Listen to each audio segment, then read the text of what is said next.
السلام علیکم۔ میں اپنے یوٹیوب چینل اردو سیکھیے نورین کے ساتھ میں آپ سب کو خوش آمدید کہتی ہوں۔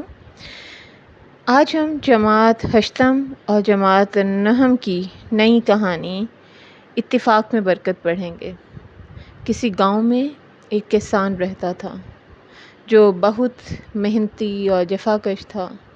وہ ہر وقت کام میں مصروف رہتا تھا۔ اسے کام کرنا پسند تھا۔ کبھی کھیتوں میں گوڈی کرتا، کبھی بیج بوتا، کبھی ہل چلاتا یا کبھی فصلوں کی کٹائی میں مصروف ہو جاتا۔ ایک بھی لمحہ وہ آرام سے نہیں بیٹھتا تھا۔ وہ محنتی تھا اور اسے محنت کرنا پسند تھا۔ بدقسمتی سے اس کے 4 بیٹے تھے جو بہت ہی شرارتی، نکمّے اور جھگڑالو تھے اور اپنا وقت برباد کرنے میں ماہر تھے۔ ہر وقت دوستوں کے ساتھ کھیل کود میں لگے رہتے یا جھگڑوں میں مگن رہتے۔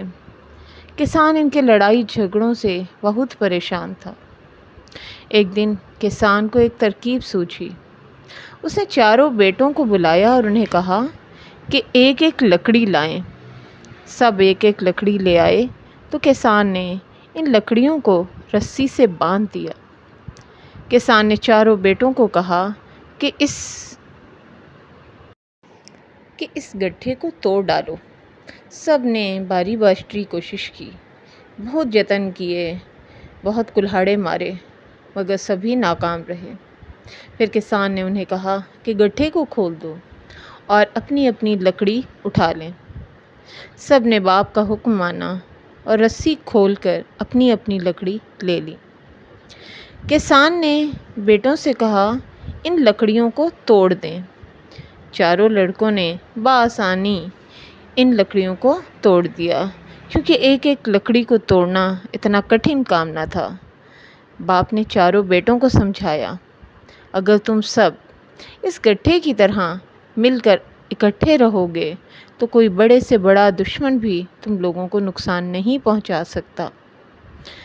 لڑکوں نے باپ کی نصیحت پر عمل کیا اور آئندہ اتفاق و اتحاد سے رہنے کا عہد کر لیا۔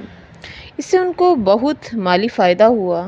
اتفاق و اتحاد کی وجہ سے سب ان کی عزت کرنے لگے۔ نتیجہ اتفاق میں برکت ہے۔ اتفاق و اتحاد طاقت کا باعث ہے۔ اتفاق و اتحاد باعث برکت ہوتا ہے۔ شکریہ۔ امید کرتی ہوں میری چھوٹی سی کاوش آپ سب کو پسند آئی ہوگی اور اس طرح پڑھا کر ہم اپنے بچوں کو بآسانی کہانی کے اہم نکات اور ان کے کردار یاد کروا سکتے ہیں۔ شکریہ۔